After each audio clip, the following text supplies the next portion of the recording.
Nature tourism in India has been hit by a devastating tragedy that raises serious questions about public safety and animal management. A family from Tamil Nadu traveled to Dubare in Karnataka for what they expected to be a memorable wildlife experience. They came home without a wife and a mother. Dubare is not an unregulated tourist spot, mind you. It's a managed wildlife camp run under the Karnataka Forest Department where captive elephants are bathed, they're fed and presented to tourists as part of a structured experience. Now, on the morning of the 18th of May, elephant Kanjan charged at Marthanda, the other elephant, during a bathing session. And what followed was a violent clash between the two large bull elephants in close proximity to the visiting tourists. During the ensuing struggle, one of the massive animals fell directly on the woman and crushed her. Jinmu, the lady, did not survive. Her husband sustained injuries trying to pull her and their child to safety. And the Mahouts, whose primary responsibility is the control and management of the elephants, were unable to intervene effectively. And the very next day, elephant Marthanda died of the injuries he sustained during that clash. Now, 2 deaths in 2 days. You've got one family that's completely destroyed. An elephant has died. In the wake of this fatality, the authorities have shut down the camp temporarily and rushed to implement strict new SOPs, standard operating procedures. Tourists must now maintain a minimum distance of 100 feet from these elephants. Close range interactions have been banned. Touching, selfies, and hand feeding are no longer permitted. Male elephants will undergo weekly behavioral screenings. And these are sensible, straightforward measures. But the question that every grieving family and every future tourist deserves an answer to is simply this: why were these protocols not in place before the 18th of May? None of these rules require extraordinary resources or expertise, let alone a tragic incident to happen. They require basic institutional discipline. And that discipline was absent on the day that Jinmu walked into that camp with her family. The incident confirms deeper lapse in training and emergency preparedness at one of the most popular wildlife destinations in our country. An esteemed set of panelists again with us. The big questions that we must underscore. If a 100-foot distance and a ban on selfies are considered essential today, why were tourists allowed to be in such close proximity to unpredictable 5-ton animals just 48 hours ago? Are we pushing captive elephants too far by forcing them into daily social interactions with crowds? And did the stress of the bathing ritual contribute to this fatal aggression? How many other wildlife tourism camps across India are operating today with same procedural gaps and lapses in safety protocols that Dubare had? S. Muralidharan, animal rights activist, with us on the broadcast. Dr. Sandeep Kumar Tiwari, Vice President, Wildlife Trust of India, with us on the broadcast as well. Mr. Muralidharan, you see, I don't understand whether this is a story about administrative lapses, whether this is a story about ethics, whether this is a story about public safety. This wasn't a jungle encounter. This happened inside a supervised elephant tourism setup. Dubare, it's known for, those bathing sessions. Does that automatically make this particular incident a systemic failure rather than an unfortunate incident? What's your reading and assessment here? More of a systemic failure, I would call it, because all these forest departments have the habit of trying to make that extra buck and getting people extremely close to the elephants. So Yeah. you can bathe elephants provided they are lying down. So even if the elephant is aggressive or little disturbed, for it to get up, it will take some time. By the time you can run away from the place. And female elephants are the safest, and male elephants, they normally get into a period of must procreation time, and that 3 months they are uncontrollable. Even if you see this visual, the mahout on top is actually poking the frontal lobe of the elephant with his ankush, which is not supposed to do. Ankush is a restraining tool. Yeah. It is not to hurt the elephant. When we So look at this he's video, trying Mr. to Muralidharan, focus- when we look at this particular video, like you said, the mahout poking the frontal lobe of the elephant, what else is happening wrong here? Because mahout is the person who's supposed to bring the elephant into control, and clearly he's failing at it. So if the elephant is in trance or it's in extreme hunger, you cannot control. That's especially a tusker. This is a tusker. You can see the tusker poking the other martanda with its tusk. Yeah. And that's how the martanda died. It actually tore him apart. So this is normal wildlife kind of encounter which has happened in the camp, and it is possible. That's why this is not the first time in Karnataka. I think this happened earlier also, and you got to be extremely careful. And when you're handling tuskers, that's why you have the tuskers are normally handled in Kerala. Kerala, you have the specialist Mahouts who can handle all these tuskers, because these tuskers are weighing anywhere between 4,000 tons to 4,000 kgs, 4 tons to 6 tons. Yeah. So they're huge. It's not easy to control. The chain, all these are like restraining devices. But when it's in musk or in an aggressive state, nothing can work. So they should have taken precaution. They should have ensured such close proximity should have been avoided, for tourists, especially when there are tuskers in that team. The female elephants, normally they're 99% they're harmless. Mr. Muralidharan, I remember speaking to you when we did our cover story on the rogue tuskers. Remember speaking about Arikomban, and you had mentioned about the human and animal conflict, specifically when it comes to elephants. The statistics are also quite startling. In that particular area, Munnar and Kerala that you spoke about as well, every 4 or 5 days, you've got one untoward incident that happens. Many times it, translates into a death or a fatality. If we know so much about these rogue tuskers, if we know so much about these male elephants and, them being in a trance and when they are angered, why were these, procedural SOPs that were put in place today suddenly not there 48 hours back? I mean, in a place like Dubare where people are coming in, look at the amount of crowd near these elephants as well. Sabir, what we need to understand, we got to go back to the law of the land.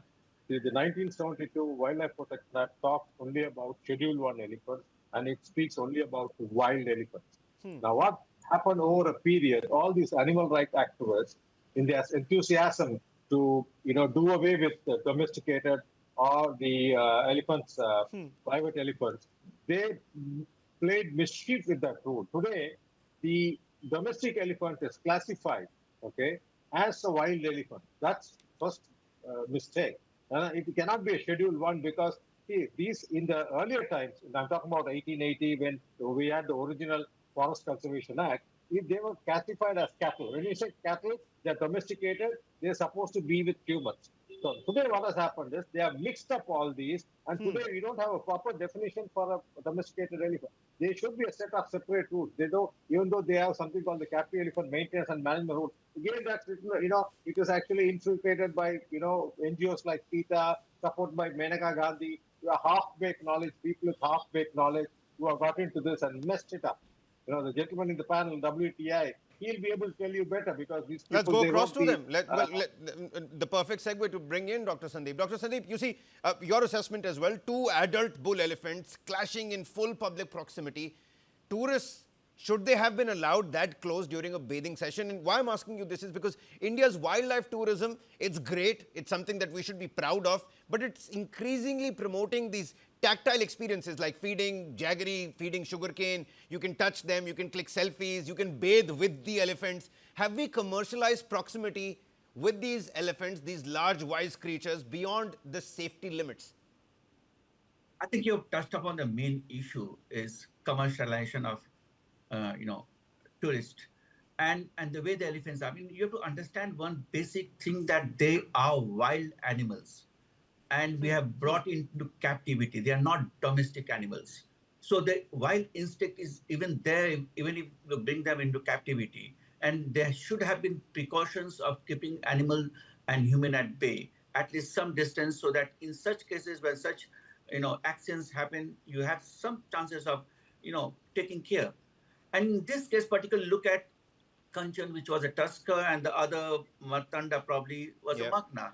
And there, that instinct is, I mean, behavior, if you look at, even in the wild, the tuskers and the Makna, that behavioral of dominance on the species. And that is what you are seeing there. Probably there could have been female around as well, and they would have been trying to access that.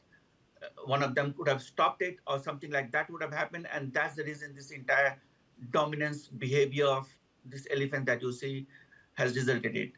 Had these people not been allowed so close and the precautions would have been taken, Yeah. unfortunately, we are trying to emulate mechanism that you are used in Thailand and other places Exactly. without taking the Yeah. precautionary measures. That's key when you allow such What tourism works to. out in those, in those real nice setups, like you pointed out, the ones that go around in Thailand, those videos getting, raking up thousands of, lakhs of views on the internet. Welfare issues amongst these captive elephants, the handling pressure. I want to draw your attention again to the video, just like I did with Mr. Muralidharan. What do you see happening wrong here, particularly, apart from, the tusker poking into Marthanda? Look at the scenario where the Tusker is pushing Martanda and the human beings close by. I mean, you have to understand the natural instinct of the animal. There could be aggression. This animal could have also been in mass. We are not sure of that. Yeah. It's been told that it was not, but it could have been mass. And in such mass condition, the aggression behavior, the predatory behavior increases. And in case if there's female around, they would have been trying to access that as well. So it's that dominance behavior of the elephants which are there. And most of this elephant that has come from wild, either from a conflict scenarios and others. So they have gone through all those stress. And constantly this animal, daytime, there have been tourists there and they're working. So that stress factor on these animals is quite high. And that is what we need to look at is, are we managing stress? And with that, keeping human beings close by is a major problem. We're humanizing and domesticating wildlife in public imagination to the point where people are starting to forget that these are still immensely powerful and wild animals. Mr. Muralidharan, what Dubare has done and what Karnataka has done in terms of taking these steps and these new SOPs, elephant bathing and these interactions with the tourists, should they completely be banned altogether across the country? Should other states also follow suit now? Not at all. Kabir, this is part of our tradition and culture. This is like 4,000 years old, taming and training the elephant. Only thing, during the course of the years, we forgot the tradition, we forgot those proper commands, forgot the medicine. This is all word of mouth. We did not, we did not carry it forward. Thanks to these animal rights activists, I'll tell you, they came and jeopardized everything. They tried to, stop it, lock, stock, and barrel. They want to stop all this. So, which is wrong. We should go back. I mean, if you really see, there are beautiful shelters in Kenya and Sri Lanka. They've been running it for many years. In fact, but then, sir, you yourself said that these are captive creatures. They're not domestic creatures. They were captive. Can captive elephants ever be considered fully predictable with their behavior, specifically around crowds, around cameras and tourists? Today, if you have a tourist, that tourist has a selfie phone, and that tourist wants a selfie with the elephant around it. So, especially around male bulls, these captive elephants, can they ever be considered fully predictable? 90% yes, they're predictable. Because I'll tell you, once you tame and train them, they're under the control of the Mahouts. So whatever the Mahouts says, they will listen. So that's possible.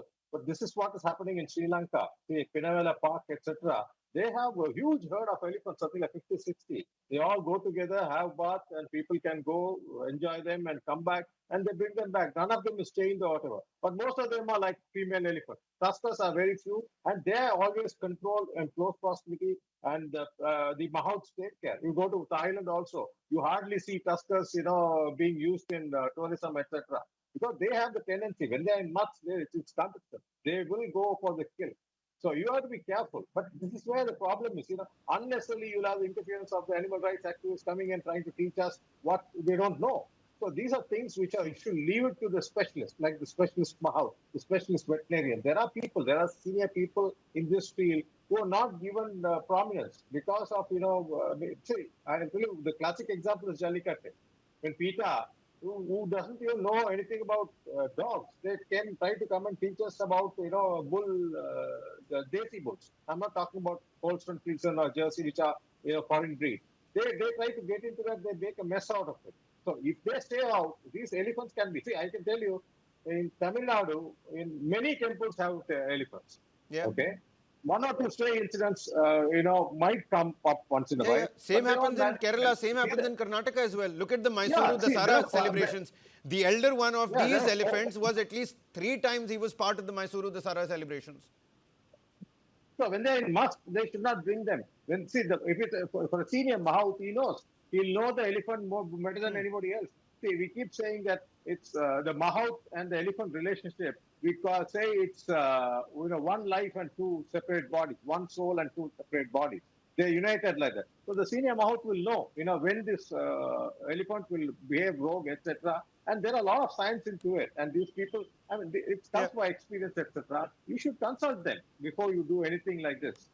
You know, Dr. Sandeep, we know now that elephant tourism has become exploitative to a certain extent, and the commercial aspect that you just highlighted in your opening submission. India's wildlife tourism SOPs, are they mostly cosmetic?